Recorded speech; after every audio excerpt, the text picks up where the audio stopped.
Claro, el mundo de los científicos que luego tienen dinero y dejan de serlo. Pero lo importante, porque ese cambio está ocurriendo. Eso tiene que ver seguramente con lo que puede suceder en la periferia latinoamericana, donde se encuentra Guatemala.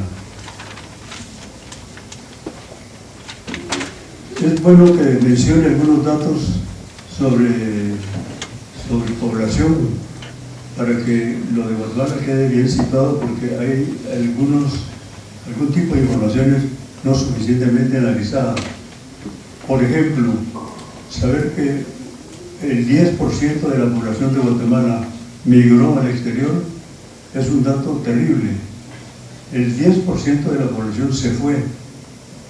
Es una sociedad que expulsó a 1 de cada 10 guatemaltecos. Eso no ha ocurrido en otros países.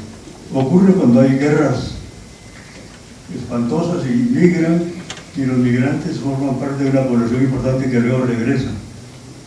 El migrante no va a regresar a menos que lo regresen forzosamente. Pero el migrante está mandando dinero.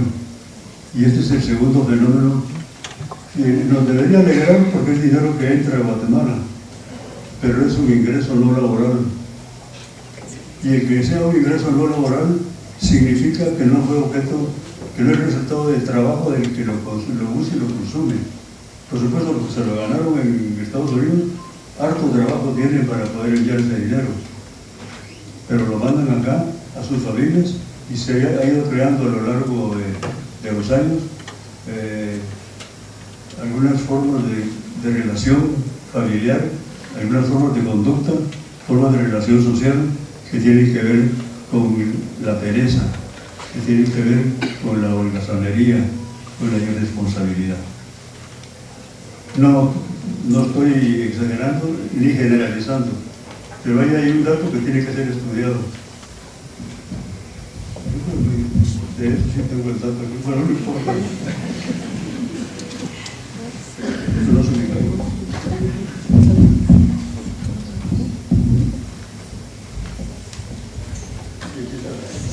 En el 2010 ingresaron a Guatemala 4.126 millones de dólares. En el 2012, 4.782 mil millones de dólares, es decir, casi 5.000 millones. Esta cantidad de dinero es muy importante, porque primero representa el más grande ingreso que tiene el país, el más grande ingreso que tiene en divisas. Por café, la burguesía cafetalera está recibiendo 450, 500 millones de dólares. Juntos todos los productos tradicionales, el banano, el café, el cardamomo, etc., no alcanzan esta cifra que viene como remesa. De modo que estos sectores que en competencia directa van perdiendo, todavía quieren jugar al poder, a la dominación, que sin ninguna duda mantiene. La dominación se mantiene por mucho tiempo en una sociedad, el poder no. El poder puede ser disputado, y en una elección se puede ganar, y a partir de ahí, pues, condicionar el dinero. En 1985, cuando las elecciones primeras en Guatemala, habían 7 millones de guatemaltecos. Ahora somos 15.5 millones, a una tasa de crecimiento que apenas empieza a bajar. Por cierto, si la tasa de crecimiento baja, la tasa de crecimiento sube por un puro efecto de relación. Y hay algunos descarados que quieren que haya menos nacimientos para que la tasa de crecimiento suba, aunque se mantenga en el mismo nivel. Tenemos dos datos negativos en cuanto a población. El 35-38% todavía sigue siendo población campesina, Digo un dato negativo porque la población campesina debería estar incorporada a la industria, a la agricultura mecanizada y haber dejado mano de obra urbanizada, yéndose a la ciudad. Guatemala, por vez primera hace 2 años, tiene mayoría ínfima de población urbana. Nicaragua tiene el 80% de población urbana hace 50 años. Los países desarrollados tienen población urbana y no rural. Nosotros tenemos población rural casi a la mitad, dato que también tiene que ser tomado en cuenta. Doy 2 datos más porque creo que estos son del dominio público. Aquí en Guatemala se muere uno de 2 maneras: la muerte natural y la artificial. La muerte natural la sufren aquellos que mueren de neumonía, bronconeumonía o enfermedades estomacales, se me fue el nombre en este momento, gastrointestinales. Las 3 enfermedades que se pueden curar en 24 horas con una inversión mínima, para la cual hay medicinas abundantes capaces de mejorar o de curar a la población. Ese ha sido el flagelo, una enfermedad ya no de los pobres sino de los descuidados, y aquí la población muere de eso. Y la otra manera de morir es la manera artificial.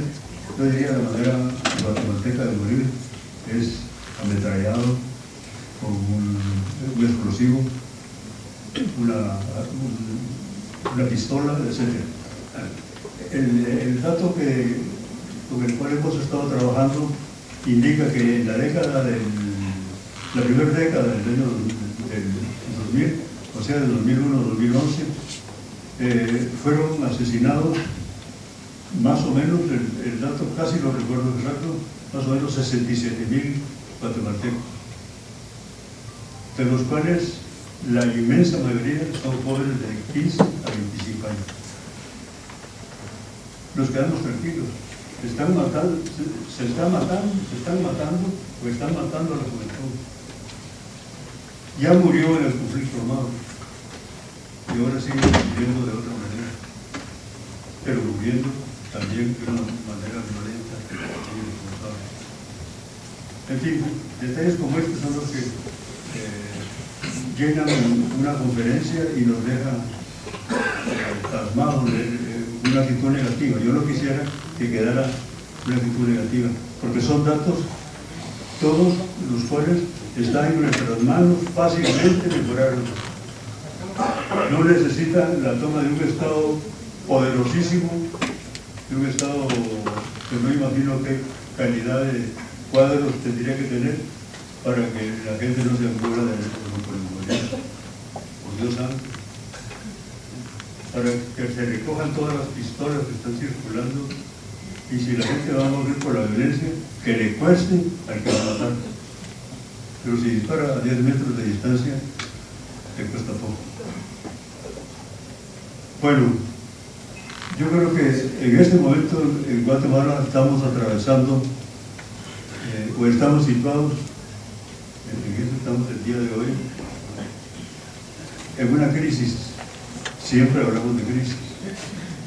Estamos en una transición, casi siempre hablamos de transición, pero en este caso yo hablo de una transición de largo plazo.